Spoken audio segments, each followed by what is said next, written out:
Zé não era de festança. A vida na roça, aos 32 anos, era só trabalho e silêncio, desde que a doença levou sua esposa. Ele era bruto, forjado pelo sol e pelo ferro da enxada, um homem de poucas letras, mas com um coração que não conhecia maldade. Era véspera de Natal. Zé estava se preparando para a ceia solitária quando ouviu, vindo da velha cabana abandonada perto do riacho, um gemido que não era de animal. O frio era cortante. A neve começava a cair. Ele segurou a lanterna e empurrou a porta. No chão de terra batida, debaixo de um cobertor velho, estava uma moça, quase menina, sozinha, lutando contra a dor do parto. O pânico lhe deu lugar a uma urgência que ele nunca sentira. Zé, o homem que só sabia lidar com o gado, teve que se tornar parteiro. Naquela noite sagrada, ele ajudou a trazer uma vida ao mundo. A moça, exausta e assustada, não tinha para onde ir. Sem perguntar, Zé tomou uma decisão. Eles ficariam. Essa atitude mudaria tudo. Colocou o homem da roça contra o próprio sangue, mas lhe deu um motivo para viver. Mas espere um pouco. Antes de eu contar o que aconteceu a seguir, eu preciso saber. Se você acredita que a justiça e a bênção de Deus ainda chegam para quem é justo de coração, mesmo na dificuldade, se inscreva agora para receber essa história. Ela pode ser a bênção que você está esperando. E me diga nos comentários de qual cidade você está ouvindo essa lição de humanidade. O cheiro de terra molhada e mato invadia a casa simples de madeira. O Natal nunca foi farto para Zé, mas era honesto. Naquela manhã, porém, a honestidade do seu lar ganhara uma complicação inesperada. O bebê, um menino magricela, dormia enrolado em um dos seus cobertores mais grossos, perto do fogão a lenha. A mãe, Magda, que parecia ter uns 18 anos, estava sentada na cadeira, pálida, com os olhos fixos na criança. Zé, de 32 anos, era um poste de força. O corpo quadrado, a barba por fazer, a testa marcada pelo sol. Ele tinha a simplicidade dos que só conhecem o trabalho braçal. A escola parou na 3ª série. O mundo era o pasto, o curral, a negociação de gado. Mas, debaixo daquela casca rústica, morava um senso de justiça que não cabia nos livros. "Cê tá com fome?" perguntou Zé, a voz grave e meio rouca, acostumada a dar ordens a bois. Magda encolheu os ombros magros. "Um pouco. Obrigada, senhor." "Senhor, não. É Zé. Aqui não tem senhor não, tem gente." Ele colocou um prato de angu com carne seca na mesa, o melhor que tinha. "Come. Você precisa de força para dar de mamar." Enquanto ela comia devagar, Zé observava. Magda não falava de onde vinha, nem quem era o pai da criança. A única coisa que tinha era a roupa do corpo e o medo nos olhos. Não importava. Para Zé, o que importava era que ela estava ali, desamparada, e ele tinha um teto. A lei da roça era clara. Quem precisa é ajudado. "Cês podem ficar aqui", disse ele limpando a faca. "Tenho o quarto da minha falecida. Tem que varrer o pó, mas a cama tá lá. Enquanto não se ajeita, cê fica." Magda parou de comer. Lágrimas vieram aos olhos, não de tristeza, mas de alívio puro. "Eu não sei como agradecer. Eu estava sozinha, fugindo. Não precisa agradecer. Precisa cuidar do menino e me ajudar com a casa, se der conta. A vida é dura, mas a gente se ajeita."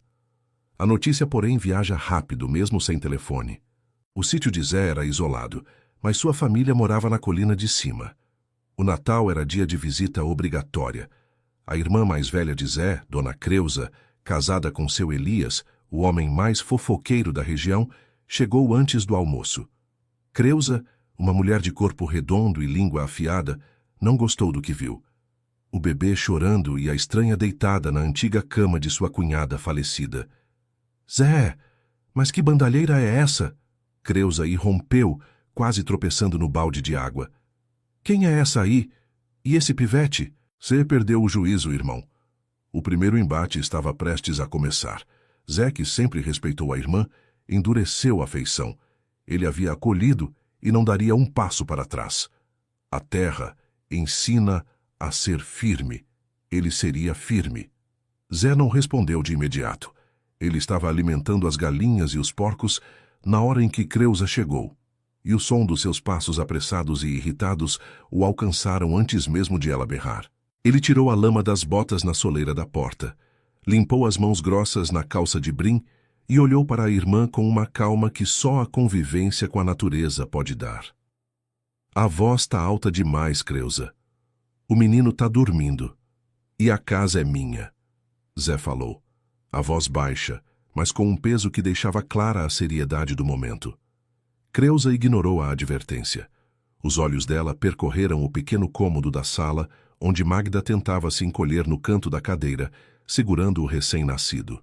A raiva de Creusa vinha de uma mistura complexa de ciúme, moralismo e preocupação pelo patrimônio da família.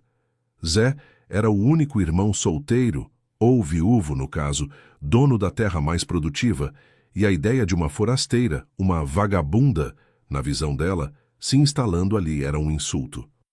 Teto! Ah, Zé, é isso que você chama de teto? Essa moça? Essa sem-vergonha que aparece do mato, parindo sabe-se lá de quem, e cê bota ela pra dentro do quarto da Tiana? Creusa cuspiu o nome da falecida esposa de Zé com desprezo. Tiana era mulher de Deus, trabalhadeira, e cê profana a memória dela com isso aí? Magda tremeu.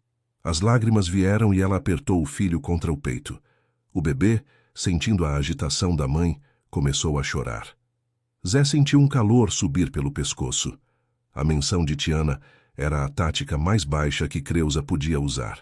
Zé amou Tiana, mas ele sabia que o coração dela teria ordenado o mesmo.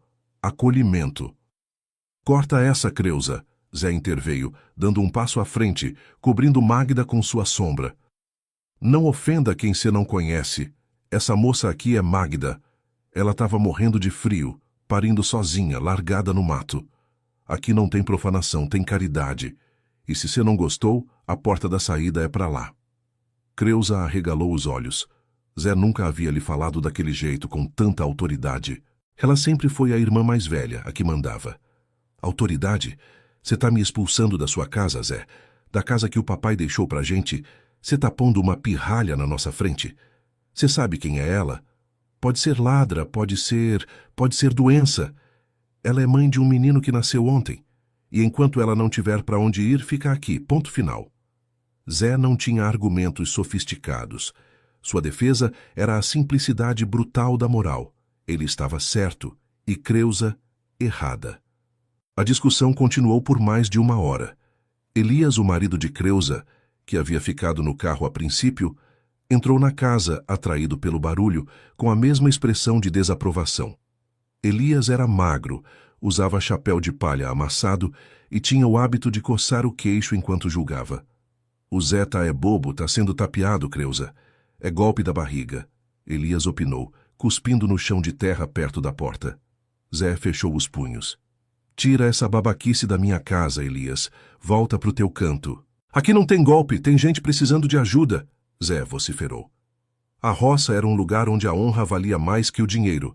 Zé estava defendendo a honra dele e a inocência de Magda. Magda, vendo a confusão que estava causando, tentou falar. Zé, eu posso ir embora. Eu dou um jeito. Cala a boca, Magda. Ninguém vai a lugar nenhum. E vocês dois? Zé apontou para os parentes. Vão espalhar o que quiserem, mas essa terra é minha, e as decisões são minhas. Se vocês voltarem aqui para maltratar a moça, eu não respondo por mim. Creusa saiu bufando, prometendo a Zé que ele se arrependeria amargamente. Você tá queimando a ponte com a família, Zé, por uma desconhecida. Assim que a caminhonete velha de Elias sumiu na poeira do caminho, Zé virou-se para Magda. O ar dentro da casa era pesado, mas agora havia silêncio. Desculpa, minha família é assim, mas não liga para eles não. Eles não mandam aqui. Magda levantou a cabeça. Pela primeira vez, ela viu a verdadeira força de Zé. Não a força dos braços, mas a força do caráter. Eu não sou má pessoa, Zé. Eu juro. Eu só não tenho nada. Eu sei. E o menino? Já pensou no nome? Pensei. João. É o único nome que me vem à cabeça, em homenagem a São João. Ele nasceu perto do Natal, mas me lembrou de algo puro. Zé sorriu, um sorriso raro que rachava a dureza de sua face. João. Nome bonito, nome de homem forte. Agora vamos cuidar desse João, que a vida na roça não espera. Cê descansa, eu cuido do serviço. A partir daquele dia, Zé começou a integrar Magda e João na sua rotina. Magda era fraca pela perda de sangue e o parto difícil, mas tinha disposição. Ela varria a casa, lavava a pouca roupa que tinham no tacho de ferro e cozinhava o feijão com arroz. Zé lhe dava o quarto que era de Tiana, mas ele dormia no chão da sala, por respeito a ela e para manter as coisas em ordem. A vida de Zé, que antes era apenas trabalho, ganhou um novo ritmo. Ele acordava mais cedo, para ter tempo de checar Magda e João. Ele trabalhava a terra com a mesma garra, mas voltava para casa com pressa. Magda lhe esperava com um prato quente e o silêncio preenchido pelo chiado suave de João. Ele nunca a tocou de forma imprópria. Seu trato era de protetor. A ingenuidade de Zé se misturava à sua decência. Ele não via Magda como mulher, mas como alguém que precisava dele, e o peso da responsabilidade era sagrado. Ele comprou roupas novas para o bebê, com o dinheiro suado da venda de uns bezerros, e trouxe um vestido simples de chita para Magda. O Natal se transformou em fevereiro. O campo estava verde e o sol forte, mas a fúria da família não arrefecia. Creusa e Elias eram os principais disseminadores da história. Eles espalhavam na feira da cidade e na igreja que Zé estava amancebado com uma vagabunda, e que a criança era prova de que ele havia traído a memória de Tiana. O irmão mais novo de Zé, Mário, que era um homem quieto e seguia a opinião dos mais velhos, começou a evitar Zé. Os olhares na igreja, nos domingos em que Zé se atrevia a ir, eram de condenação. Deixa que falem, Zé aconselhou Magda um dia, enquanto ele a ensinava a alimentar as galinhas. Minha consciência tá limpa. Zé tá aqui, tá trabalhando e cuidando de João. E isso é o que importa. Magda, no entanto, sentia o peso. Ela não pertencia àquele lugar e sabia que estava prejudicando Zé, isolando-o do próprio sangue. Uma noite, Magda, exausta, sentou-se na cadeira de balanço e olhou para Zé, que estava consertando um arreio à luz fraca do lampião. Zé, a gente tem que conversar. O quê? Você tá sentindo alguma coisa? O João tá com febre? Não, é sobre a sua família. Eu tô te isolando. Eu sou o motivo de todos esses olhares e das brigas. Zé suspirou largando o couro. Ele sabia disso, mas não queria admitir a dor da rejeição. Eu já perdi a Tiana. Agora, se eu perder minha família, eu perco a dignidade. O Senhor tá me dando tudo, e eu só te dou o problema. Zé levantou-se e foi até ela. Colocou as mãos nos ombros dela, olhando-a nos olhos. O problema não é você, Magda. O problema é a maldade no coração deles, que não conseguem ver o bem. Eu não tô te dando nada. Eu tô fazendo o que é certo. E cê me deu o João para cuidar. Eu cuido de vocês como se fossem meu. Cê me entendeu?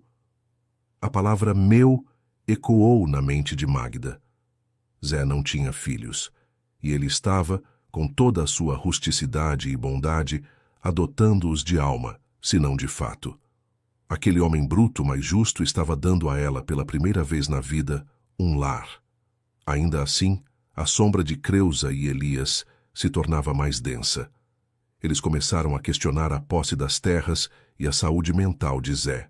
O objetivo era claro: desmoralizar Zé para que ele cedesse e se livrasse da desgraça que havia trazido para o nome da família. O próximo passo deles não seria fofoca, mas algo que atacaria o sustento de Zé. Ele pressentia isso. A vida na roça era difícil o suficiente, sem ter que lutar contra a própria família. Zé precisaria da força que o fazia levantar antes do sol, todos os dias, para proteger Magda e João, sua nova e improvável família.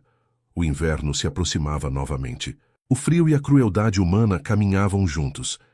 Zé preparava o gado para a venda na próxima feira, mas sabia que sua família faria o possível para sabotá-lo.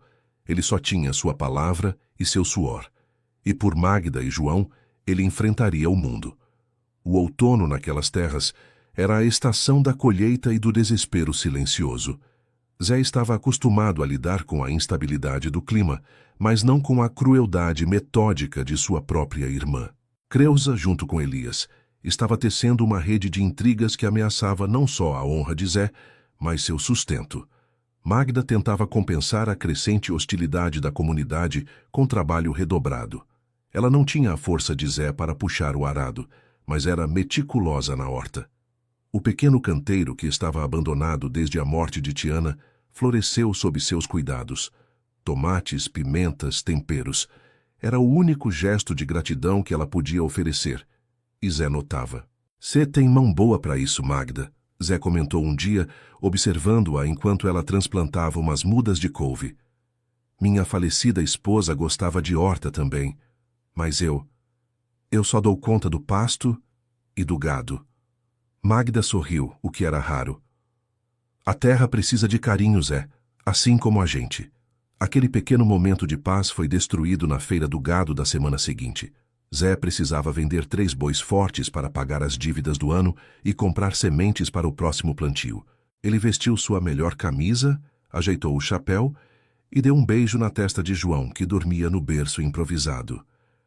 "Volto antes do sol se pôr", ele prometeu a Magda. Chegando à cidade, Zé sentiu a diferença imediatamente. Os fazendeiros com quem ele sempre negociava, homens de aperto de mão firme e palavra dada, estavam frios. Desviavam o olhar ou davam desculpas apressadas. Zé encontrou seu Tobias, um comprador antigo e respeitado, perto do curral. "Bom dia, Tobias. Vim te mostrar o gado, tá forte, viu? Vai dar um lucro bom." Seu Tobias, um homem corpulento de bigodes brancos, pigarreou e evitou olhar diretamente para os olhos de Zé. "Bom dia, Zé. O gado tá bonito, sim. Mas hoje não vai dar, meu filho. O preço tá baixo para mim, vou ter que passar." Zé estranhou. Tobias sempre pagava bem. "Mas, Tobias, cê sempre leva. O que aconteceu?" Tobias hesitou, coçou a nuca e finalmente soltou o veneno que lhe haviam injetado. "Zé, a gente é amigo, mas o povo tá falando, cê sabe como é. Falando que cê perdeu o juízo, que tá gastando tudo com essa moça aí e que cê tá descuidado da fazenda. Dizem que o gado tá com doença, que cê tá vendendo mais por desespero do que por negócio." Zé sentiu o sangue ferver. Ele sabia quem estava por trás daquela calúnia. "Quem falou isso? Foi a Creusa, não foi? E o Elias?" Tobias abaixou a cabeça. "Eu não posso te dizer, Zé. Só te digo, resolve as coisas em casa. Cê é homem bom, trabalhador, mas o povo aqui valoriza a família. E cê tá jogando a sua contra a parede." Zé não conseguiu vender o gado naquele dia. Voltou para casa com o estômago embrulhado, o peso do fracasso e da traição pesando mais que a lida diária. A calúnia atingia o coração do seu mundo, sua reputação como homem de trabalho. Sem reputação, na roça, você não é nada. Ao chegar, Magda percebeu o olhar sombrio de Zé. "O que houve, Zé? A feira foi ruim?" Zé tirou o chapéu e o jogou na mesa com força, algo incomum para seu temperamento controlado. "Eles me sabotaram, Magda. Eles disseram que meu gado tá doente, que eu tô louco, que eu tô te sustentando e que tô quebrando a fazenda. Eles estão tentando me isolar para eu não ter mais dinheiro para manter a gente."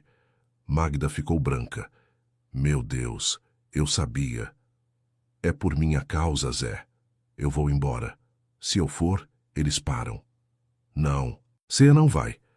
Zé pegou as mãos dela, as palmas calejadas contrastando com a pele macia de Magda.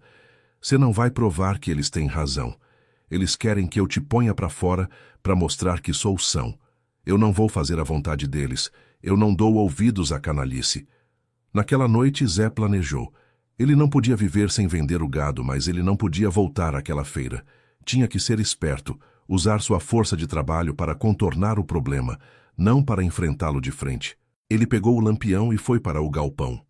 Tirou do esconderijo um saco de lona com as poucas economias que tinha guardado para a velhice. O dinheiro que deveria ter sido de Tiana.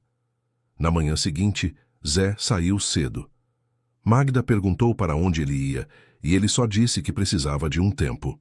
Ele foi até a fazenda mais próxima, a de seu Juvenal, a uns 50 quilômetros dali.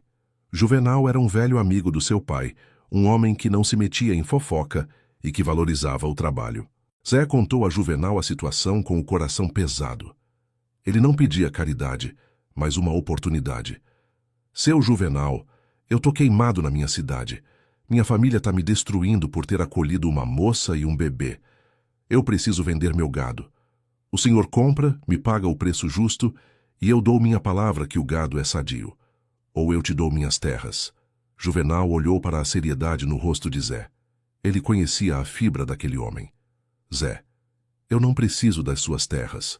Eu preciso da sua honestidade. Eu vou até lá, vejo o gado e se for bom eu compro. Mas saiba, meu rapaz, que você está comprando uma briga feia. Sua família não vai parar. Juvenal comprou os bois, pagando Zé em dinheiro vivo e com um preço justo. Zé voltou para casa aliviado, mas sabendo que a trégua era temporária. Ele tinha o dinheiro, mas o ódio da família só aumentaria. Quando Creuza soube que Zé tinha vendido o gado, mas não na feira, ela ficou furiosa. O plano dela era sufocar Zé financeiramente até que ele não tivesse escolha senão se curvar. A venda para Juvenal foi um golpe. O próximo ataque veio do irmão Mário. Mário, o mais quieto, vivia na terra vizinha. A cerca que separava as propriedades era antiga e marcada por pedras. Acontece que uma parte da área de pasto de Zé, essencial para o gado, sempre foi motivo de disputa não resolvida entre o pai deles e um vizinho mais distante.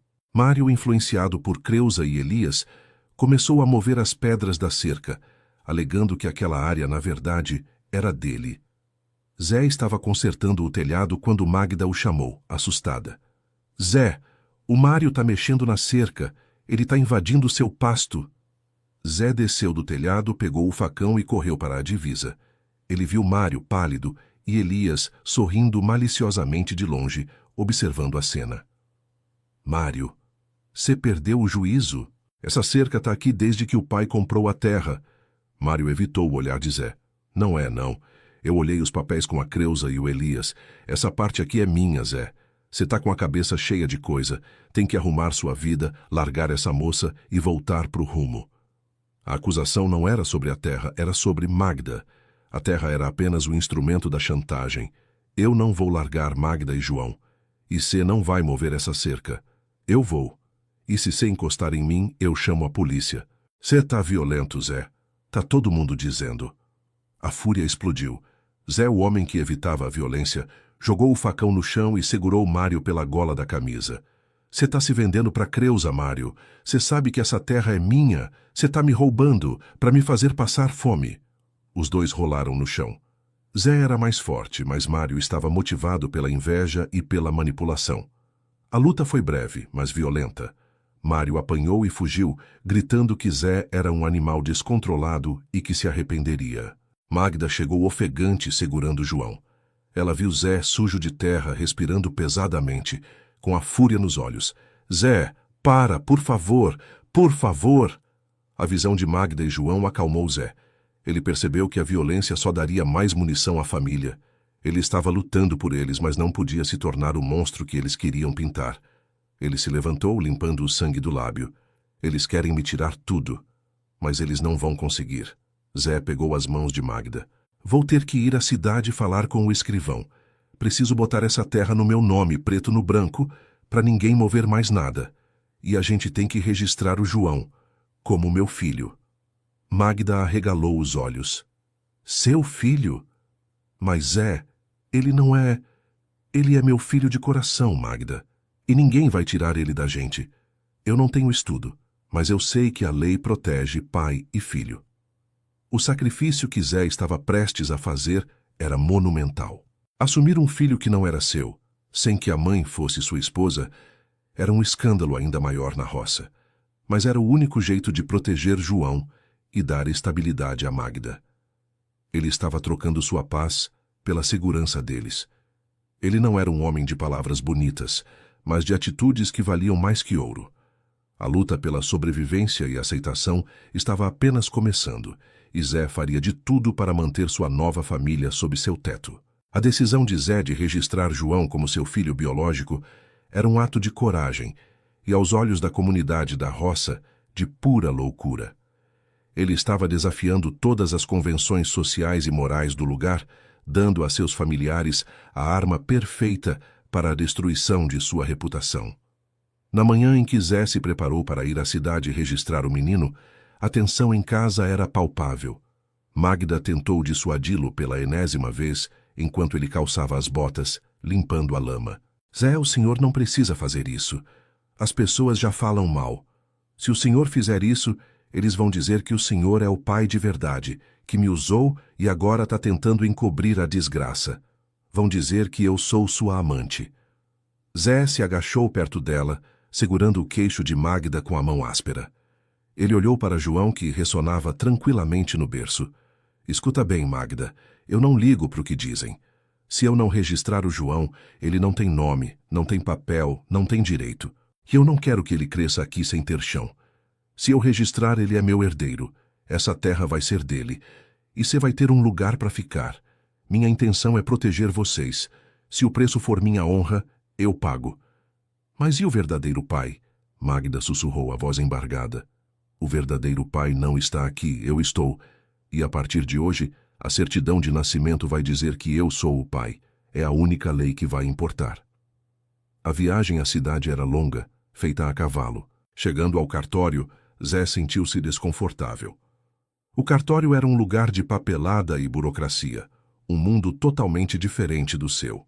Ele se sentia como um boi no meio de uma rua movimentada. Ele era o homem que lidava com o suor, não com a tinta. Ele falou com o escrivão, um homem jovem de óculos que o olhou com certa pena e curiosidade. O senhor tem certeza, Zé? Para registrar a criança no seu nome, se não for casado com a mãe, é preciso que ela assine concordando e que o senhor declare a paternidade. É um procedimento sério. Eu tenho certeza, Zé disse, entregando a certidão de batismo, que ele havia conseguido na igreja vizinha, e os documentos de Magda, que ele havia insistido que ela guardasse. Eu sou o pai. Pai de coração, mas pai. O escrivão, percebendo a firmeza de Zé e vendo a assinatura de Magda nos papéis, procedeu. Em poucos minutos, Zé segurava a certidão de nascimento. João, filho de Magda e de José Ferreira. Zé. Na volta para casa, Zé sentiu um alívio misturado a um medo profundo. Ele havia dado um passo sem volta.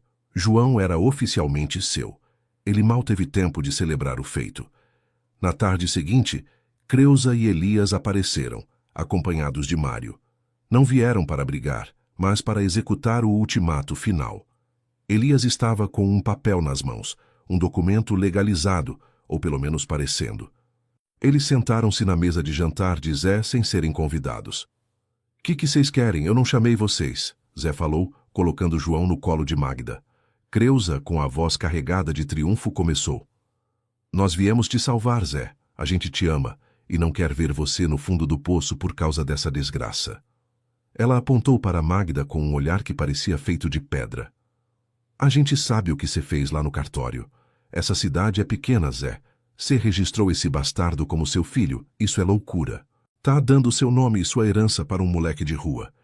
Cuidado como você fala do meu filho, Creusa. Zé apertou os dentes. Elias interveio desenrolando o papel. Seguinte, Zé. A gente conversou. E como sua família, a gente tem a obrigação de cuidar da sua sanidade e do seu futuro.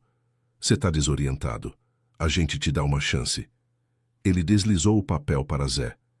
Isso aqui é um termo. Você assina, manda a moça embora amanhã cedo. Dá um jeito nesse registro.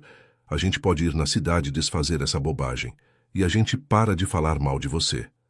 A gente diz que você estava doente e que a moça te seduziu. E o Mário para de brigar pela cerca. O termo era, na verdade, um documento que dava poderes de administração das terras a Creusa e Elias, alegando que Zé estava mentalmente incapaz devido à profunda tristeza da viuvez e às más influências. Era um golpe para tirar o controle da fazenda. Zé pegou o papel e o rasgou em 4 pedaços, jogando-os no chão. Eu não assino nada, essa terra é minha, o João é meu filho e a Magda fica. Creusa pulou da cadeira, a paciência esgotada. Você está se condenando, Zé, a gente te avisou. Eu não me condeno, eu me defendo, Zé retrucou. Vocês são minha família de sangue, mas vocês agem como inimigos. Eu encontrei o amor e o respeito nessa casa, e não foi de vocês. Vão embora. E se voltarem, não volto a pedir. Uso a força da lei para afastar vocês. Elias pela primeira vez demonstrou medo. Zé estava calmo, mas a calma era mais assustadora que a raiva. Elias tentou apelar para a razão. Pensa no futuro, Zé. Esse moleque vai ser um fardo. Você vai ter que sustentar ele, dar escola, tudo. E você não tem mais a idade de criar criança sozinho. Eu não tô sozinho, Zé respondeu, olhando para Magda. Eu tenho a Magda. E você não se preocupa com meu dinheiro, não. Eu dou meu suor para ele ter o que comer. Vão embora. A família se retirou, humilhada e furiosa. O ultimato de Zé era definitivo. Ele havia escolhido Magda e João. O preço dessa escolha seria a guerra total. A partir desse dia, a vida de Zé na roça se tornou um cerco. Os vizinhos que antes respeitavam Zé, agora o evitavam abertamente. Ele ia à venda buscar mantimentos e encontrava portas fechadas. As crianças paravam de brincar e encaravam a ele, e por tabela, Magda, quando eles se afastavam. Magda tentou aliviar a carga emocional de Zé. Ela se esforçava para ser mais do que uma protegida, mas uma parceira. Ela começou a ajudar Zé nas tarefas que exigiam menos força bruta. Ela remendava as cercas quebradas por Mário, preparava a comida para os porcos e fazia as contas básicas para Zé que mal sabia ler. Cê não é burro, Zé, ela disse uma vez, ensinando-o a somar o preço do milho. Cê só não teve a chance. Se cê quiser, eu te ensino o que eu sei. Zé riu com vergonha. Eu já tô velho para aprender, Magda. Deixa isso pros livros, meu livro é a terra. Mas é bom saber que cê tá aqui para não me tapearem. A parceria deles era de sobrevivência. Magda, ao ver a bondade e a força de Zé, começou a nutrir um respeito que beirava a afeição. Ele era seu salvador, o pai de João no papel, e o único homem na vida dela que a tratava com decência. Mas o cerco se apertava. Zé havia usado o dinheiro da venda do gado para pagar as contas e garantir um inverno tranquilo. Mas se ele não conseguisse vender a próxima safra, ele estaria perdido. A fazenda não se sustenta apenas de boa vontade. O próximo ataque não foi direto à sua reputação, mas à sua estrutura física. Uma manhã, Zé foi ao celeiro buscar feno e encontrou a porta arrombada e todas as suas ferramentas de arado quebradas. O arado, a grade, as pás. A destruição era metódica e total. O facão que Zé havia jogado no chão durante a briga com Mário estava cravado na parede, como um aviso. Zé sentiu o desespero. Sem as ferramentas, ele não poderia preparar a terra para a próxima safra. Sem safra, sem dinheiro. A família estava tentando matá-lo de fome. Ele olhou para a casa, para Magda, que embalava João, cantando uma canção baixinha. Ele não podia desistir. Eles querem me ver quebrar. Zé murmurou para si mesmo, pegando as ferramentas quebradas. Ele era um homem da roça. Tinha pouco dinheiro para comprar ferramentas novas e não podia esperar pela feira. A solução teria que ser manual, primitiva. Ele teria que arar a terra na força bruta, com as mãos e o suor, como seus antepassados faziam. Zé pegou a enxada e o cabo que sobrou de uma pá. Vamos ver quem tem mais força, Creusa, o ódio ou o amor. Ele voltaria a lidar com a terra como um recém-nascido, do zero, usando apenas sua força animal. A luta pela próxima colheita seria a mais difícil de sua vida, e ele faria isso por João, seu filho de coração, e por Magda, a mulher que lhe devolveu o senso de propósito. O inverno seria longo, frio e cheio de trabalho, mas Zé não se curvaria. Zé estava diante da vasta extensão de terra que precisava ser preparada para a semeadura. A área era grande demais para o trabalho manual, mesmo para um homem com a força de um touro como ele. Ver as ferramentas de ferro retorcidas e quebradas era um golpe não apenas financeiro, mas moral. A mensagem da família era clara: você não vai trabalhar, você vai sucumbir. Ele tentou consertar o arado, soldando as peças com a ajuda de um velho ferreiro vizinho, mas o custo era alto e o trabalho demorado. O tempo para plantar era curto. O sol de outono não esperava. Não dá, Zé. A chapa tá rachada. Você vai ter que comprar um novo. E isso custa uns 4 ou 5 bezerros, disse o ferreiro coçando a barba. Zé suspirou. Ele não tinha mais bezerros para vender. O dinheiro da última venda estava reservado para as necessidades básicas e para manter a fazenda durante o inverno. Ele voltou para casa coberto de fuligem e frustração. Magda o esperava. Ela já havia visto o celeiro e entendido a gravidade da situação. "Você não conseguiu arrumar, né?" perguntou ela, a voz baixa. "Não. Eles pensaram em tudo. Agora eu vou ter que arar no braço. Vai demorar semanas e a terra não vai dar o suficiente." Magda ficou em silêncio por um longo tempo, olhando para o bebê João que balançava os braços. Ela não tinha nada de valor, exceto o amor por seu filho e o profundo respeito que desenvolvera por Zé. "Eu tenho uma coisa", disse Magda de repente. Zé a olhou confuso. Ela foi até o quarto de Tiana, onde dormia, e voltou com um pequeno embrulho de pano. Desdobrou-o, revelando um colar de ouro fino e um par de brincos pequenos de pérolas já meio amareladas. "Eu fugi com isso. Minha mãe me deu. Não tem muito valor financeiro, mas é a única coisa que me restou da minha vida passada. É ouro de família, não é bijuteria." "Magda, não, eu não posso aceitar isso. É seu." "Não, Zé, é nosso. Se o senhor não conseguir plantar, a gente passa fome. O João passa fome. O senhor fez o impossível por nós. Agora eu faço por você." Ela colocou o colar nas mãos de Zé. "Vende isso. É o suficiente para comprar uma enxada boa, sementes e quem sabe pagar alguém para arar a terra só por um dia." Zé hesitou. Receber algo de Magda, algo tão pessoal e precioso, era um gesto que transcendia a simples dívida de gratidão. Era um ato de entrega. "Você tem certeza?" ele perguntou. "Tenho. Essa terra precisa ser semeada. E eu preciso que o senhor tenha força para lutar por ela." Zé aceitou. Ele vendeu as joias no dia seguinte, conseguindo um valor razoável. Ele não comprou um arado novo, pois era caro demais, mas conseguiu contratar um homem com um trator pequeno para arar a maior parte da terra em troca de dinheiro e metade da semente que ele havia comprado. Era um risco, mas era a única chance. Enquanto o trator trabalhava, Zé e Magda juntos preparavam o restante da terra manualmente. Zé cavava, Magda semeava. Era um trabalho de formiga, mas eles estavam unidos na causa. Os parentes Creusa e Elias passavam na estrada observando o trator.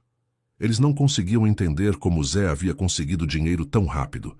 Eles redobraram as fofocas, alegando que Zé tinha roubado o dinheiro. Apesar da dor física do trabalho extenuante, Zé estava em paz. Ele olhava para Magda e via nela a parceira que Tiana nunca pôde ser, não por falta de vontade, mas porque a vida era diferente. Magda não estava apenas na casa, estava na lavoura, suando ao seu lado. A vida deles era agora uma rotina de trabalho, cuidado e silêncio cúmplice. O pequeno João crescia forte, alheio à batalha que era travada por causa dele. Um dia, enquanto Zé e Magda descansavam à sombra de uma mangueira, Zé decidiu falar sobre o futuro. Você nunca me falou da sua vida, Magda. De onde você veio? Você não precisa falar se não quiser. Mas eu não sei nada de quem eu acolhi. E agora você está vendendo suas coisas para me ajudar. Eu acho que eu mereço saber." Magda olhou para o céu, parecendo pesar as palavras. "Eu vim de muito longe, de um estado onde a seca é brava. Meu pai morreu cedo. Minha mãe, ela me mandou para a cidade com a promessa de um emprego de doméstica. Mas o homem para quem eu fui trabalhar, ele não era honesto. Eu fugi. E quando eu fugi, eu já estava grávida do João. Eu estava com medo, Zé. Medo de ser pega. Medo de morrer.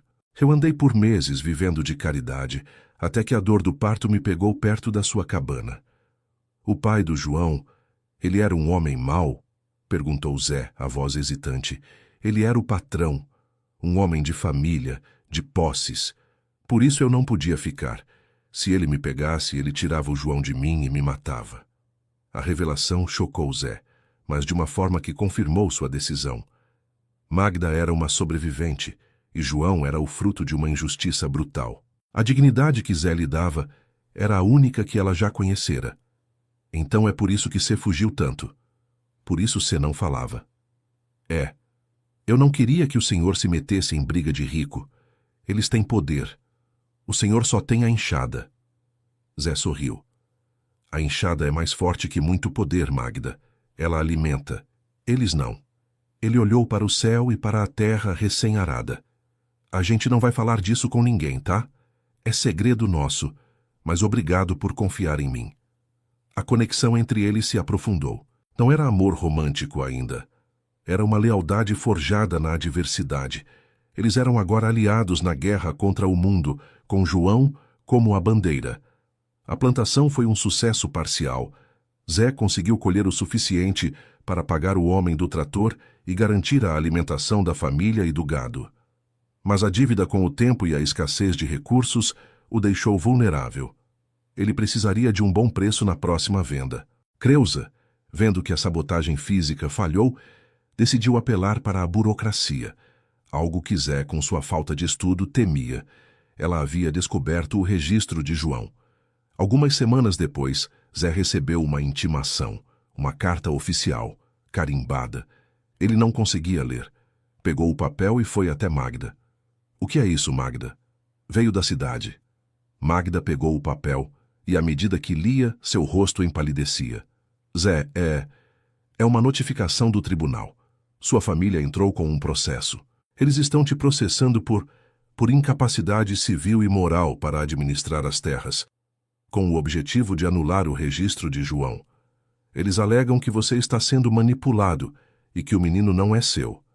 Querem te forçar a passar a guarda da terra para eles e o João para a assistência social. A notícia caiu como um raio. Eles não iriam apenas roubar a terra, iriam tentar tirar João de Magda e de Zé. O golpe era baixo e vil. Zé sentiu o chão sumir. Ele podia lutar contra a enxada, contra o tempo, contra o falatório. Mas lutar contra o papel, contra a lei, era enfrentar um inimigo que ele não entendia. Assistência social. Tirar o João de nós. Zé mal conseguia falar. Eu registrei ele. Como eles podem fazer isso? Eles alegam que você é um pai irresponsável, que acolheu uma pessoa de má índole e que não tem condições financeiras de criar uma criança, e que esse ato de registrar um filho que não é seu é prova de sua instabilidade mental após a viuvez. O processo era agendado para o próximo mês. Zé precisava de um advogado, mas não tinha dinheiro. A força bruta não serviria no tribunal. O homem da roça, acostumado a resolver tudo com o suor, precisaria agora de uma inteligência que ele não possuía. Ele estava acuado. Magda, percebendo o pânico nos olhos dele, segurou sua mão. A gente vai dar um jeito, Zé. Eu não sei como, mas a gente vai. O João não vai ser tirado de nós. Naquele momento, Zé não sentiu apenas a dor da traição familiar, mas a urgência de proteger o que se tornou a razão de sua vida. O tribunal era o campo de batalha final, e Zé estava desarmado. Ele precisava de ajuda, e a ajuda não viria de sua família, mas de um lugar improvável, onde a honestidade do trabalho duro era valorizada acima do sobrenome. A intimação era aterrorizante. O peso do papel e da linguagem formal era muito maior do que qualquer pedra que Zé já tivesse levantado. Magda tentava acalmá-lo, mas o pavor de perder João era paralisante. Zé nunca havia precisado de advogados. Na roça, os conflitos eram resolvidos com a palavra, ou no máximo com o padre ou o prefeito. Ir a um tribunal era assumir que ele havia falhado na vida. Eu sou um burro, Magda. Eu não sei o que fazer. Se eu for lá, vou falar besteira. E eles vão me tomar tudo e o João. Zé desabafou socando a mesa. O senhor não é burro. O senhor é honesto. E a honestidade vale mais que 100 advogados. Mas a gente precisa de lei para lutar contra a lei deles, disse Magda. O problema era o dinheiro. Advogados na cidade grande eram caros, e Zé não tinha mais como pagar. Ele pensou em vender o último boi que lhe restava, mas precisaria dele para o transporte e para a subsistência. Zé teve uma ideia simples, fruto da sua simplicidade: procurar quem ele confiava. O ferreiro, o velho Juvenal, o homem que havia comprado seu gado. Ele montou no cavalo e cavalgou até a fazenda de seu Juvenal. O fazendeiro ouviu a história com a seriedade de um juiz. Sua família tá jogando sujo, Zé.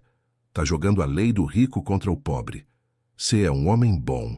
Não pode perder essa terra por malícia. Juvenal pensou por um instante. Eu não sou advogado, mas conheço um. Meu afilhado é o Dr. Ricardo. Ele se formou faz pouco tempo e está montando o escritório. Ele é bom de briga e não se vende fácil, mas ele não trabalha de graça. Eu não tenho dinheiro, seu Juvenal. Tenho só o último boi e a promessa de metade da próxima colheita. Juvenal sorriu, o sorriso sábio de quem já viu muita coisa. O Dr. Ricardo não se importa tanto com dinheiro. Ele se importa com a história. Se a sua história for honesta, ele pega a causa. E eu falo com ele. Mas você tem que ir lá, pessoalmente. A viagem à capitalzinha da região foi um choque para Zé. A quantidade de carros, de prédios, de gente apressada. Zé sentia-se um peixe fora d'água, com seu chapéu de palha e suas botas sujas. O escritório de Dr. Ricardo era moderno, com ar-condicionado e cheiro de papel novo. Zé sentou-se na cadeira estofada, nervoso. Dr. Ricardo, um jovem de uns 25 anos, terno impecável e rosto inteligente, o recebeu com a curiosidade de quem ouvia uma lenda. Seu Juvenal me ligou, Zé. Ele disse que o senhor é um homem de caráter. Me conte tudo do começo, sem esconder nada. Zé, com a voz embargada, narrou toda a saga. O Natal, a moça parindo sozinha, o acolhimento, a fúria de Creusa, a sabotagem, a venda das joias e o registro de João. Ele falou com a franqueza que só a roça permite. Eu sei que eu sou ignorante. Eu não sei ler as letras miúdas, doutor. Mas o que eu fiz por amor. O João é meu filho de coração. E a Magda não tem maldade. Minha família está mentindo para o juiz dizendo que eu tô louco. Dr. Ricardo ouviu atentamente, fazendo anotações em um caderno. Ao final, ele suspirou. A situação é delicada, Zé. A lei é fria. Seus parentes têm bons argumentos. A diferença de idade, o registro da criança sem ser casado com a mãe, a alegação de incapacidade por tristeza profunda e o fato de a mãe não ter como comprovar sua origem. Eles vão usar tudo isso para provar que você foi seduzido para transferir seu patrimônio para a moça e o bebê, e que você é incapaz. E o que a gente faz, doutor? A gente não pode mentir. A gente tem que usar a verdade para desarmá-los. A gente vai provar 3 coisas no tribunal. Primeiro, que o senhor é perfeitamente capaz de administrar suas terras e que o senhor tem um histórico impecável de trabalho. Segundo, que o registro de João é um ato de amor e responsabilidade, não de demência. E terceiro, e mais importante, a gente precisa da verdade de Magda. Zé franziu a testa. A verdade? Sim, ela precisa contar de onde veio, quem era o pai do João e o porquê da fuga. O juiz vai perguntar. Se ela mentir, a gente perde a credibilidade. Se ela falar a verdade, a história dela de perseguição e injustiça pode tocar o coração do tribunal. Zé voltou para casa com a cabeça cheia de planos. O Dr. Ricardo aceitou a causa, cobrando apenas o último boi de Zé como pagamento inicial e a promessa de gratidão.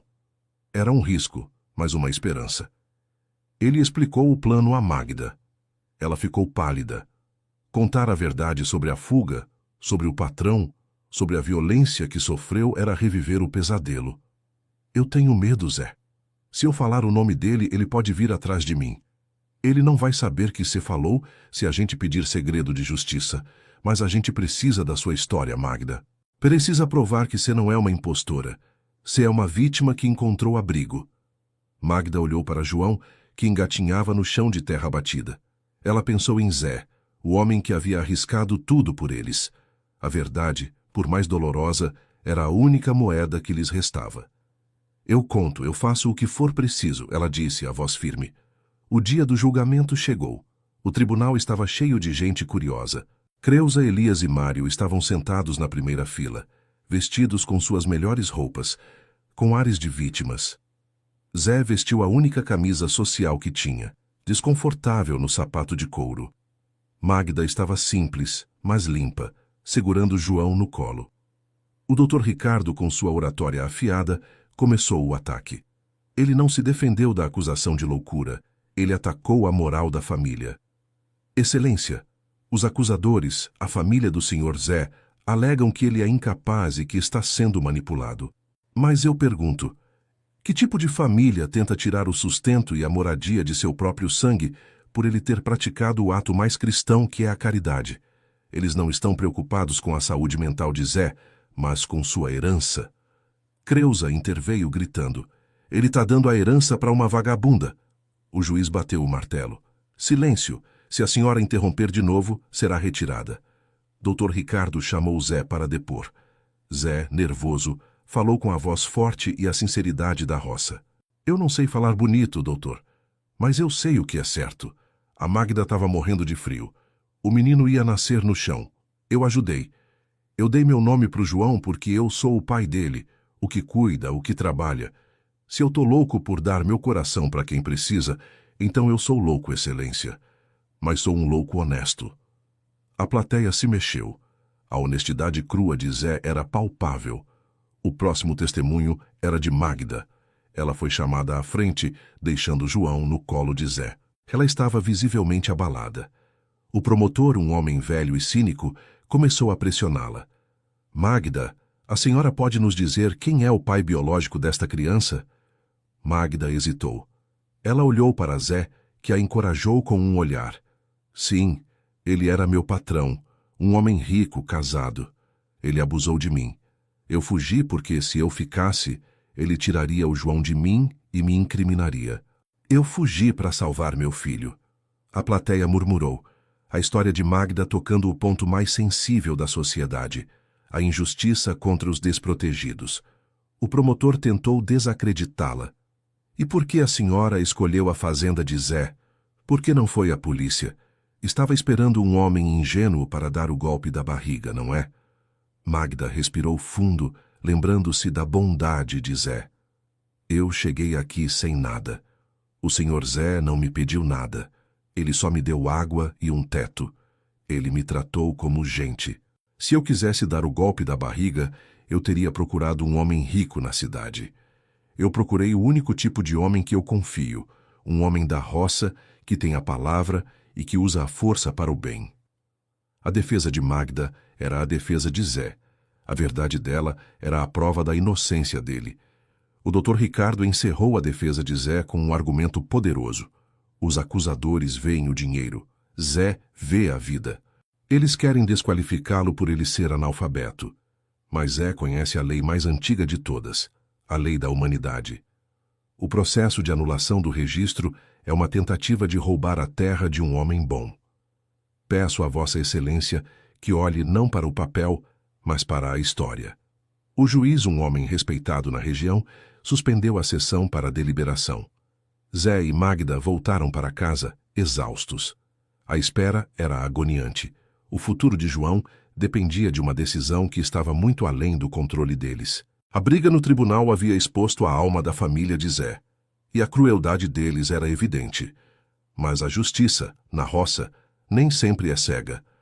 Ela, por vezes, enxerga o suor e o valor do trabalho. Zé havia feito sua parte.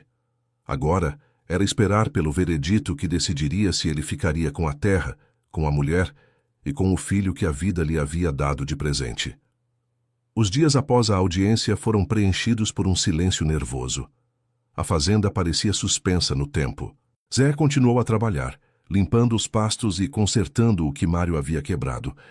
Mas a cada batida do martelo ele pensava no martelo do juiz. Magda, por sua vez, estava mais reservada, com medo de que a verdade sobre sua fuga e o pai de João pudesse ter consequências piores. Dr. Ricardo havia sido categórico. A honestidade de vocês foi a melhor defesa, mas o juiz precisa de provas concretas de que Zé é capaz e que a criança está sendo bem cuidada. O veredito deve sair em uma semana.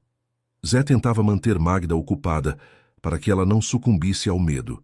Ele a levava para trabalhar na horta e lhe ensinava a contar as cabeças de gado, forçando-a a usar a mente em vez de se afundar na preocupação. Finalmente a carta chegou. Tinha o brasão do estado e era pesada, cheia de páginas. Zé nem tentou ler. Ele pegou o cavalo e foi direto para o ferreiro, que era o único que ele confiava o suficiente para ler um documento tão importante. O ferreiro, com seus óculos na ponta do nariz e as mãos sujas de graxa, leu o veredito lentamente. Zé e Magda, que havia insistido em ir junto, esperavam com o coração na boca. O juiz, ele decidiu, o ferreiro anunciou, limpando a garganta. Ele leu a sentença, que se arrastava por páginas de jargão legal. Mas o ponto principal era claro. O juiz negou o pedido da família de Zé para administrar as terras. A decisão era baseada no histórico de trabalho de Zé e no testemunho de seu Juvenal e outros vizinhos, que Zé não sabia que haviam sido chamados pelo Dr. Ricardo, que atestaram a integridade de Zé. O juiz diz aqui, Zé, que a caridade e a honestidade do seu acolhimento superam a alegação de incapacidade. Ele não vê provas de que você está sendo manipulado. Ele reconhece que, na vida rural, a palavra e o suor valem mais que títulos. Zé soltou o ar que nem sabia que estava aprendendo, mas havia mais. E sobre o registro do João? O ferreiro continuou a ler. O juiz decidiu que, embora a paternidade biológica não fosse de Zé, o ato de registro, somado ao cuidado e ao amor demonstrado por Zé e Magda, constituía uma paternidade socioafetiva legítima. O registro é mantido. João é legalmente seu filho, Zé.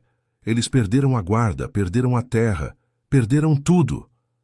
Magda chorou, abraçando Zé com força. Zé, o homem forte, sentiu um nó na garganta. Eles haviam vencido a lei do papel com a lei do coração. A notícia viajou pela roça mais rápido do que fogo em capim seco. A vitória de Zé foi um choque para a comunidade e uma humilhação para Creuza e Elias. A fúria de Creuza, no entanto, não desapareceu com o veredito. Ela sabia que a lei do tribunal não era a única lei na roça. Havia a lei social, a lei da convivência, e a vitória de Zé os tornava pária. O Dr. Ricardo alertou Zé por telefone. Zé, a decisão está a seu favor, mas a família não vai desistir. Eles têm poder de perturbação. E ele estava certo. A família, sem a opção de roubar a terra legalmente, tentou o último recurso, a reconciliação forçada, feita para isolar Magda e manter o controle moral sobre Zé. Uma semana após o veredito, Creuza e Mário apareceram na casa de Zé. Elias não veio, por vergonha ou covardia. Eles não estavam sorrindo. Estavam sérios, com as feições fechadas. Viemos em paz, Creuza disse, forçando a voz a soar suave.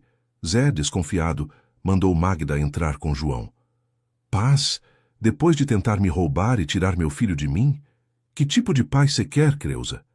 Zé, a gente é família. O juiz decidiu, a gente aceita, mas a gente não pode viver brigado. Nosso pai não gostaria. Nós viemos aqui dizer que a gente aceita o João como seu filho. Mas para isso, Zé, as coisas têm que mudar. Creuza foi direta. O novo ultimato não era sobre a terra, mas sobre Magda. Você não pode viver amancebado com essa moça. É pecado. Você está dando mau exemplo para o João. Se você quer ser pai de verdade, você tem que casar com ela. E se você casar, ela tem que provar que vale a pena. Ela tem que ser submissa e obediente à família. E o João tem que ter um batizado decente, com a gente como padrinhos. A proposta de casamento era uma armadilha. Casamento daria a Magda direitos legais, mas a colocaria sob o jugo moral da família. E Creuza queria ser a madrinha de João, uma tentativa de reivindicar um parentesco que lhes havia sido negado no tribunal. Zé olhou para Creuza, entendendo o jogo. Eles queriam forçar a barra a entrar na casa dele pela porta da frente, fingindo aceitar, para depois minar a autoridade de Magda. O casamento é entre eu e Magda, Creuza. Não é assunto seu. E quanto aos padrinhos, eu e Magda já decidimos. Creuza insistiu. Nós somos a família de sangue, Zé. É nosso direito. Zé foi até a porta e chamou Magda. Ela apareceu segurando João. Magda, a gente vai casar, mas não vai ser por pressão de ninguém. Vai ser na hora que a gente quiser. E sobre os padrinhos, você tem que dizer para eles. Magda, com o olhar mais forte do que Zé já a tinha visto, encarou Creuza e Mário. Eu agradeço o convite, dona Creuza. Mas o padrinho de João já está escolhido. É seu Juvenal. Ele nos ajudou quando ninguém mais o fez. E a madrinha, Zé, pode ser sua comadre, dona Maria. Eles que nos acolheram de verdade. A recusa era um tapa de luva. Magda, a menina assustada que havia chegado, agora tinha voz e estava usando-a para defender Zé e o menino. Ela estava reafirmando que a lealdade deles era para com quem havia demonstrado bondade e não para com o sangue. Creusa e Mário entenderam que haviam perdido de novo. Eles saíram, mas desta vez não com raiva, e sim com um rancor amargo. Eles se afastaram de vez. A vitória de Zé no tribunal e o batizado iminente de João, com padrinhos de fora da família, selou o rompimento. Zé, após a partida da família, olhou para Magda, admirado. Você foi corajosa, Magda. Eu teria gaguejado na hora. Eu não vou deixar eles entrarem aqui e tentarem mandar no seu filho, Zé. Eles tiveram a chance, mas eles escolheram o ódio. Naquele dia, Zé soube que o batizado de João seria a prova final de sua nova vida. Ele não estava apenas criando um filho, estava construindo uma nova família baseada em respeito e gratidão, e não em laços de sangue. O casamento, no entanto, agora pairava no ar. Magda havia dito, a gente vai casar, mas a decisão era dele. Zé, com sua simplicidade, percebeu que o casamento não era apenas um papel. Era a forma de selar o compromisso de cuidar de Magda e João para sempre. Ele teria que deixar de lado a memória de Tiana e aceitar que o futuro havia lhe dado uma nova chance. A preparação para o batizado começou. Zé investiu o resto do dinheiro que tinha na festa, simples mas digna. A roça inteira, dividida entre o moralismo de Creusa e a admiração pela luta de Zé, observava. O batizado seria o marco zero da sua nova vida, e Zé faria questão que fosse uma celebração da vitória da honestidade sobre a malícia. Ele estava pronto para a próxima etapa, selar sua união com Magda, não por pressão, mas por escolha. O batizado de João não seria apenas uma cerimônia religiosa. Seria a festa de celebração da vitória de Zé contra a maldade de sua família. Zé estava determinado a mostrar à comunidade que ele, o homem simples e analfabeto, estava reconstruindo sua vida com dignidade e amor. Ele investiu o pouco dinheiro que tinha na festa. Comprou um leitão para assar, mandou Magda fazer bolos e doces caseiros e pediu a ajuda de Dona Maria, a madrinha escolhida, para organizar a comida. O convite era para todos os vizinhos que haviam demonstrado solidariedade, ou, pelo menos, mantido a neutralidade. A família de Zé, naturalmente, não foi convidada. Zé havia cortado o último fio que o ligava a eles. No dia do batizado, a pequena igreja da vila estava cheia. O padre Francisco, um homem velho e bondoso que conhecia Zé desde criança, conduziu a cerimônia. Ele olhou para Zé com João nos braços e para Magda, radiante em um vestido simples que Zé havia comprado. Durante a homilia, o padre falou sobre a verdadeira família, aquela que se forma pela escolha e pelo amor, e não apenas pelo sangue. Ele fez uma alusão clara à situação de Zé, mas sem citar nomes. Nós aprendemos que o amor é o maior mandamento, e a prova do amor está no cuidado ao desprotegido. Zé demonstrou o amor de Cristo, acolhendo quem mais precisava. Este menino, João, é abençoado 2 vezes, pelo batismo e pela paternidade de alma que lhe foi dada, disse o padre. O momento mais tocante foi quando seu Juvenal e Dona Maria, os padrinhos, seguraram João. Juvenal, o fazendeiro respeitado, olhou para Zé com orgulho. Ele não estava ali por obrigação, mas por convicção na justiça do caráter de Zé.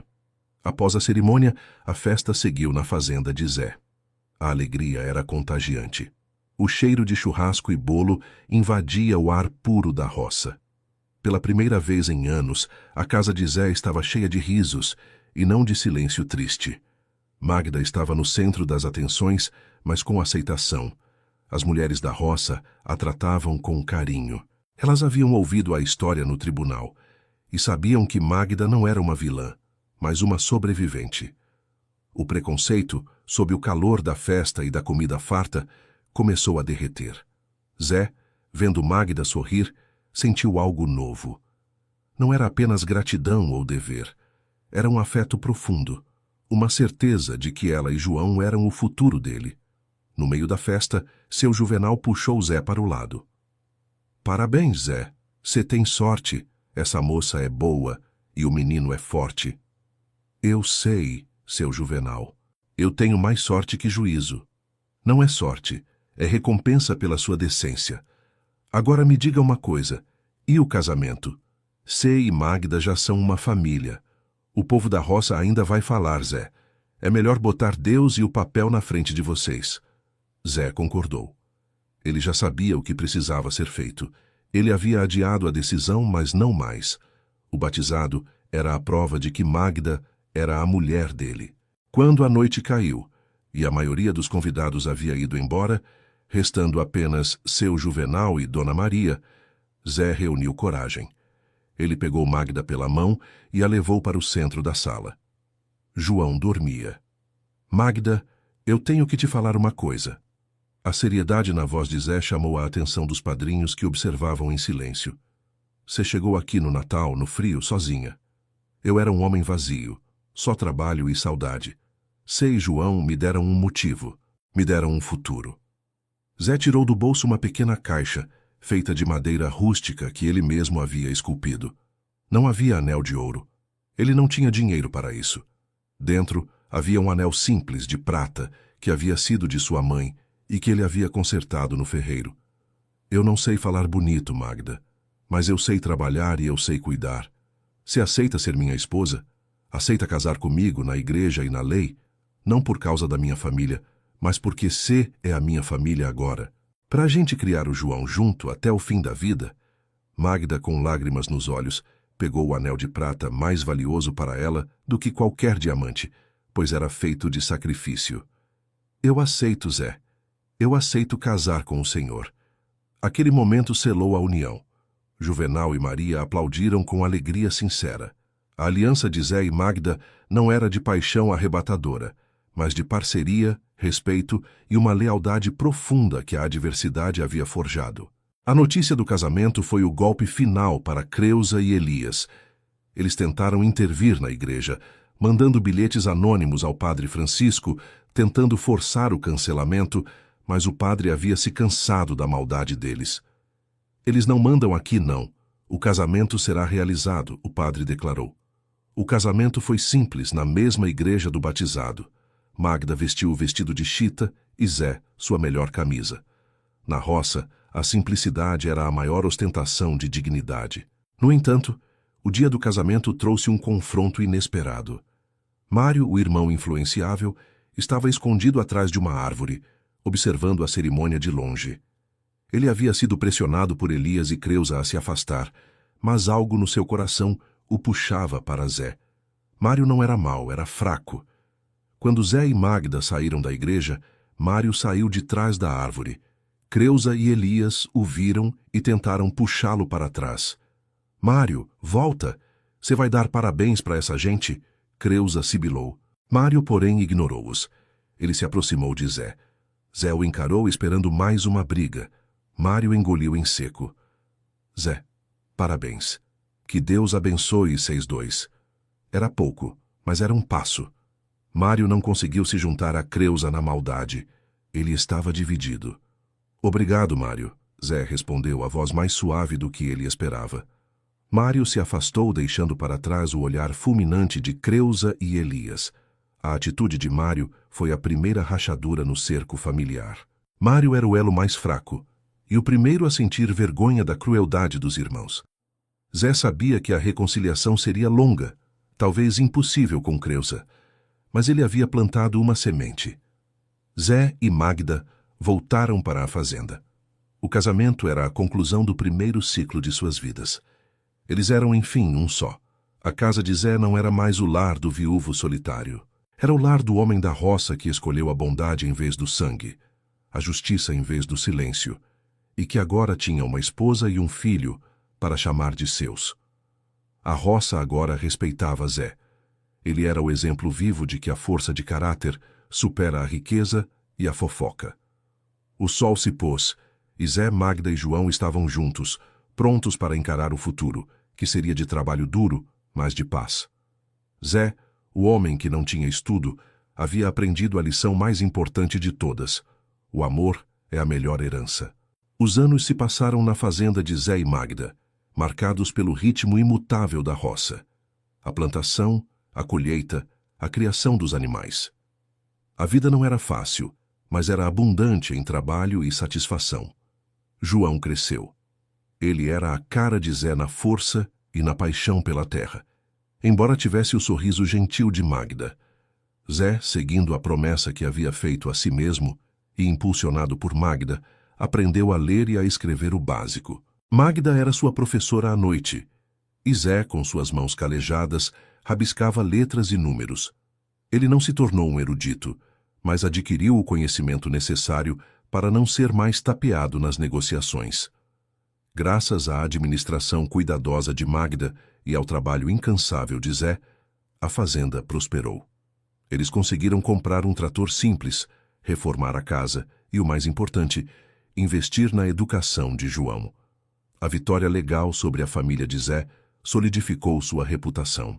A roça, que no início hesitou, passou a respeitá-lo profundamente. Eles viam Zé não como o louco que a família havia pintado, mas como um homem que protegia sua família com unhas e dentes. O Natal, que antes era solitário, tornou-se a data mais alegre. A casa de Zé estava sempre cheia de vizinhos e amigos. Seu Juvenal e Dona Maria, os padrinhos, eram figuras constantes na vida da família. Creusa e Elias, por outro lado, ficaram isolados. A maldade que eles haviam plantado voltara contra eles. O julgamento os havia exposto. Eles eram vistos como gananciosos e cruéis. A fazenda deles começou a definhar. Elias se afundou em dívidas e Creusa vivia amargurada, culpando Zé pela sua má sorte. Mário era o único elo. Ele visitava Zé ocasionalmente, disfarçando as visitas como desculpas para pegar emprestado um arreio ou um saco de sementes. Zé sempre o ajudava, mas Mário nunca conseguia pedir perdão diretamente. A vergonha era grande demais. Magda sempre tratava Mário com respeito, mas com a distância que a situação exigia. Cerca de 10 anos se passaram desde o fatídico Natal. João era um menino de 10 anos, esperto e corajoso. A paz, no entanto, foi quebrada por uma doença grave. Elias adoeceu. Uma pneumonia forte o pegou no inverno e ele não conseguia se recuperar. Sem dinheiro para o tratamento adequado e com o orgulho ferido, Creusa se recusava a pedir ajuda. Mário, desesperado, procurou Zé. Ele chegou à fazenda no meio da tarde, pálido e visivelmente mais velho. Zé, eu preciso de ajuda, Mário implorou, quebrando o silêncio de anos de meias palavras.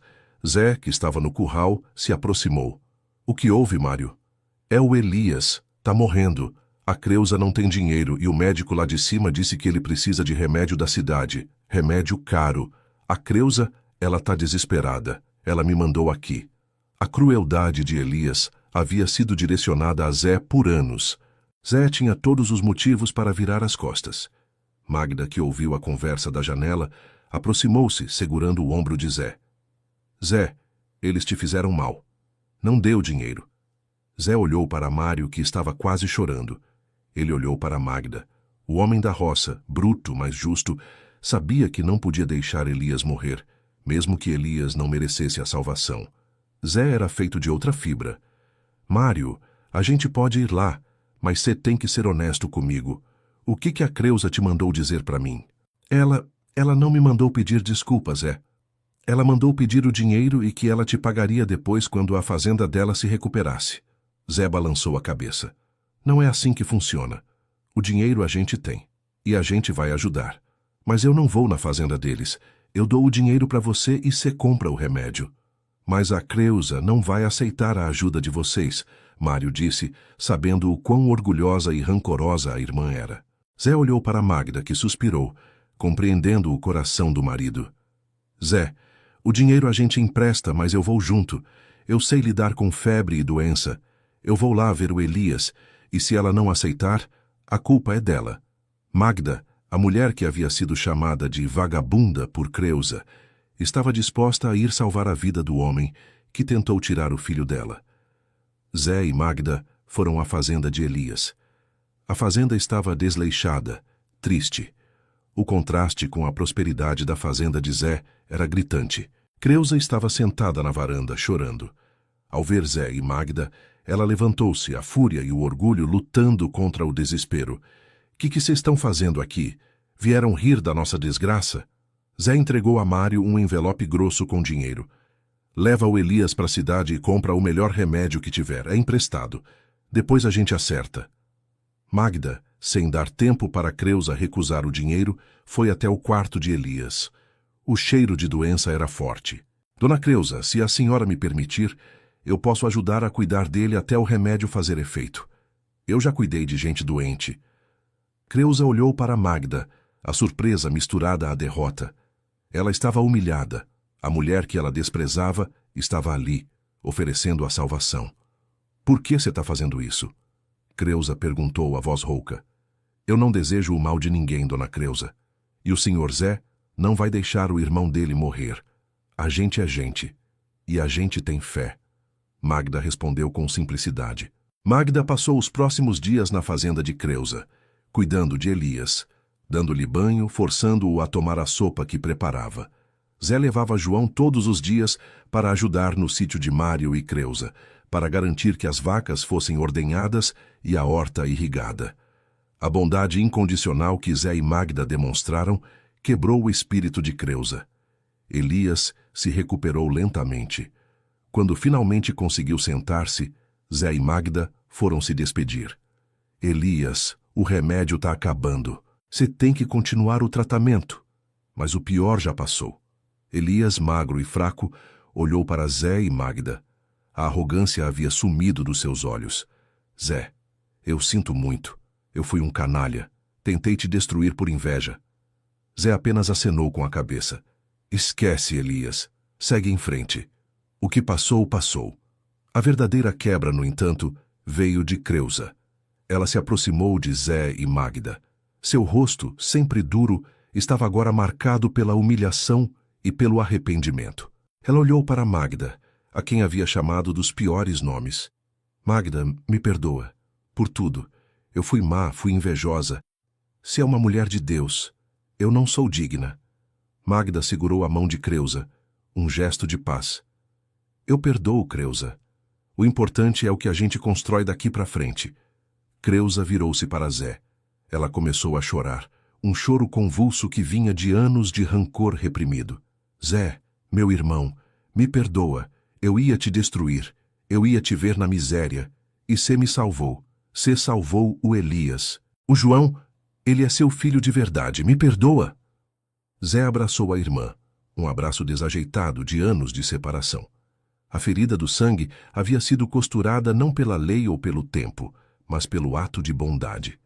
A reconciliação foi completa e sincera. A partir daquele dia, a família se uniu.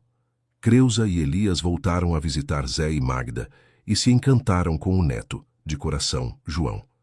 Eles ainda tinham o orgulho da roça, mas agora era temperado pela gratidão.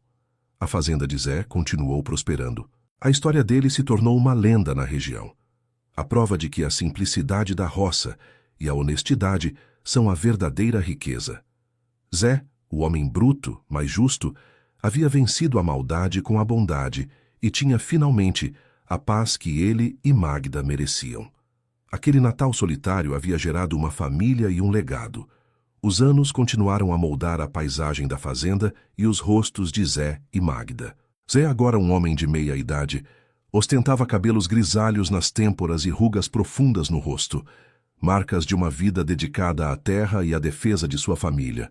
Magda, ao seu lado, era a personificação da resiliência, sua beleza simples transformada em uma serenidade firme, forjada pelos anos de provações. João, aos 22 anos, havia se tornado o orgulho de Zé. O menino que nasceu na cabana fria era agora um jovem forte, com a inteligência dos livros que Magda lhe ensinou e a sabedoria da terra que Zé lhe transmitiu. João não era apenas o herdeiro legal das terras. Ele era o herdeiro moral da bondade de Zé. A família se reunia na casa grande, que Zé e João haviam reformado e ampliado com os anos. Creusa e Elias, velhos e arrependidos, eram agora visitantes frequentes. Eles traziam os netos que brincavam com João, agora um homem feito, e ouviam as histórias da roça. O rancor havia sido substituído por uma ternura tardia, mas genuína.